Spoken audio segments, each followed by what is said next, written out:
Welcome to the Week in Truth number 42. We are back on Pervy Parkie. Lots of people were a bit upset by my last video. And mainly it seems to be his American fans who are upset. They think I'm lying and that Marie Cayley is lying about what he said to her and did to her. And I've been doing some digging.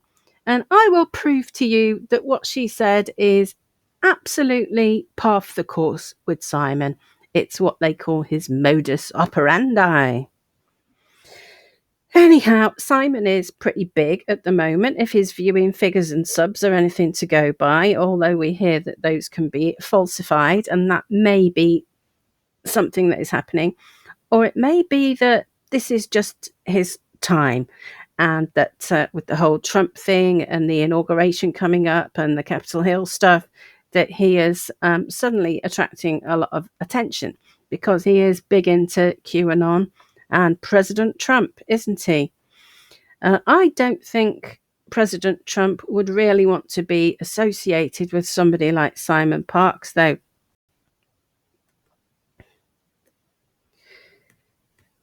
So let me show you why. Right, this is a screenshot of Simon Parkes' website, and it was taken at the time that a big scandal erupted about him. And you can see down here, it says in this box here, let me point out what it says above here. There was usually a photo of the drawing that he did of his alien father. And it says here, a very big thank you to Fran for making me aware of how the Draco I called Dad had been using me to attack people, and women in particular. I am really pleased to say that I have expelled him from my life, and I am very sorry for any harm or distress that he has caused others using me. He's apologising for things he's done, particularly things he's done to women.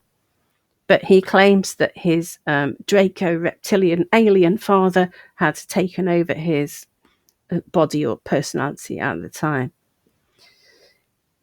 What you might want to do, if you don't know much about his background, is stop the video and read this, because it says it's got his biography that he's written before. I have mentioned several times that he's got some kind of a family history of involvement with military intelligence, which is the same thing in the UK as the CIA. And indeed, it does say here that his mother worked for British security services, and his grandfather was a British diplomat who worked for MI6, which is the international version of the intelligence agencies. And his grandfather was a prominent Freemason. Okay, so I haven't made that up. There's the proof of it. This screenshot was taken as the result of a thread on the Project Avalon forum. They're connected with Project Camelot. All the different projects get confusing. Don't ask me what they do. They're some kind of a new age community. But let's try and keep things brief. This thread on their forum is a complaint by Alberto and Daniela. They're complaining about their experiences using Simon Parkes as a counsellor. If you don't know, Simon Parkes has basically made a living by doing all this psychic healing stuff for people who, I don't know, might see shadow men or say their UFO experiences, alien abduction experiences, MyLab victims, all this kind of stuff.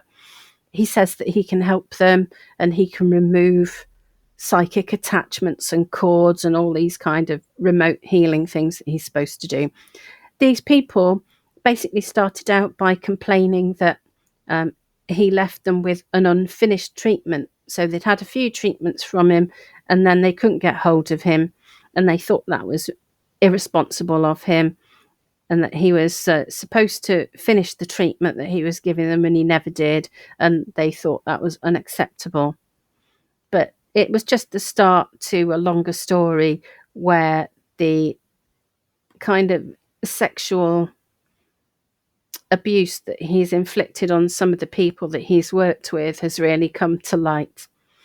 This points out to you where they discussed that his collaborator Fran had been in touch with them and offered to finish the treatment for them, offered to set up meetings with Simon where he would finish the treatment, and points out what he posted on his website as an apology to them about this Draco dad taking over his being. There's lots of mentions on this thread, which starts to turn into people sending messages to the various posters because they don't want to post them themselves because they're ashamed of what happened or what happened to their friends. And it's the stories about things that Simon has done to these female clients of his. Just to read you some of the quotes out. I suffered the sorrow my friend dealt with, the abusive tactics and wounds Simon's actions caused her, the demands laid that she submit as lesser to his master status, which sounds exactly like what Marie Kayali said, his claims of cord attachment removal and necessary control tactics, the same mundane proffer he apparently offers to all his clients, scenarios barely differing. The difference for my friend was the help I and others were able to offer her in dealing with this person's abominated status. Not really sure that's brilliantly written, but you get the impression it's the same. Somebody else complains here that his advice to her and what he did was so bad that she ended up in trouble with UK social services. Simon is responsible for me taking very bad advice 2 years ago and then being in trouble with UK social services. They are still around. I am now reading about others who suffered badly after taking his advice. For American listeners, social services is like CPS. Another one here. Kerry wrote to me privately. She asked me not to publish her email, and of course I won't. But I can quote my reply. Just one very recent example I heard indirectly. One woman was so badly traumatized by Simon's advances that she is now mentally ill, has been hospitalized. My friend spoke with her personally. I learned of that just 5 days ago.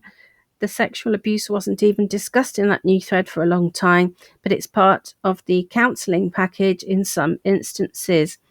He would, for instance, tell some women he'd been King Solomon, and that the client he was counselling had been one of his 300 wives, and the way to heal them was to have sex with him again. This is not a joke. He really does that. Another one here. This email was sent to me an hour ago, name and address supplied. I copy it here verbatim with nothing changed. It should be read by everyone on the forum and anyone who ever had any dealings with Simon Parkes or who plans to. Within a few months, Simon professed his love to my friend, stated he was divorcing his wife and requested my friend's hand in marriage. She was elated and joyfully accepted his proposal on the basis of their by now close and intended future association as outlined above. Within a few months of his proposal, Simon abruptly retreated, noticeably altered in nature, dismissed all responsibility as her alleged deprogrammer. Another quote here from the same thread. In the briefest summary, he's perverted and dangerous, especially to women, and there's something deeply wrong with the man that everyone should know for their own safety. Another one here. An Avalon member and fellow workmate and friend of mine said something along those lines, maybe a year or so ago, that he read he was a sexual predator. I did not want to say that as I have not read the thread, but that is maybe what my non-physical was trying to tell me, and he may end up on the Jimmy Savile thread the way it is going.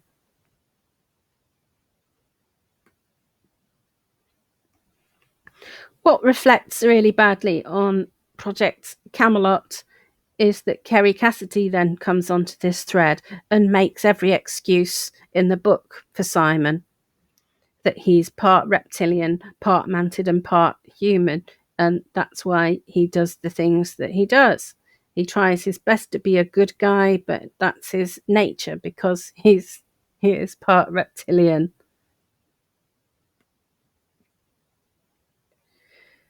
Of course, people just have complained generally on this thread that he has not done the things that he's supposed to do in the role as a counsellor and therapist to people who have these issues, and that they've come out allegedly with more psychic attacks and more extraterrestrial implants. Don't count me in as someone who necessarily believes in these things, because so anyhow, if I draw your attention back to what Marie Kayali said in the previous video, where in order for him to be able to heal her daughter, they had to both accept him as their master, which sounds very familiar, doesn't it, given what we've just read. Another interesting thing that we've seen in a few videos, this is it, Marie pointed me in the right direction for this, in the North Yorkshire Enquirer, an article which mentions Simon at the time when he was a counsellor in terms of being a town councillor, not a counsellor in terms of a therapist of any sort. And it just, is another nod to his character. I wrote to the Whitby Town Parish Councillors on the 24th of February 2015, asking if it might be considered that Councillor Simon Parkes was risking bringing the council into disrepute. In my email to the councillors, I also mentioned the profound embarrassment visited on the council by the information published on the Whitby Gazette website, indicating that a member of the WTC Armed Forces Working Party was a habitué of the Chatterbait website, where users are invited to perform autoerotic sex acts in front of their webcams while chatting with other like-minded users. One wag referred to him as Whitby's whining one-handed web surfer. I expect that remark may have considerable currency for some time to come, if I may say that. And yes, you're right. In fact, this is why I'm making this video. Old Pervy Parkie has a long-standing record of doing these kind of things and behaving in this kind of way. So I think a few people owe Marie Kayali an apology. Of course, I accept no personal responsibility for reproducing in my video the things that I found online about Simon.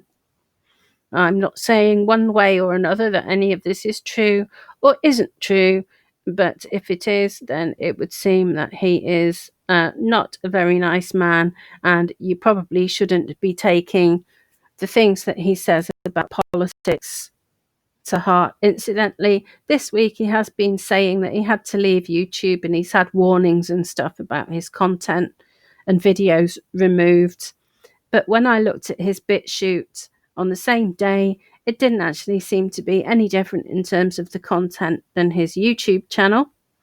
So I would imagine he's just trying to drum up a bit of drama and gravitas. He knows that he's publishing things now that he can't publish on YouTube, because he is going to be in trouble if he does that.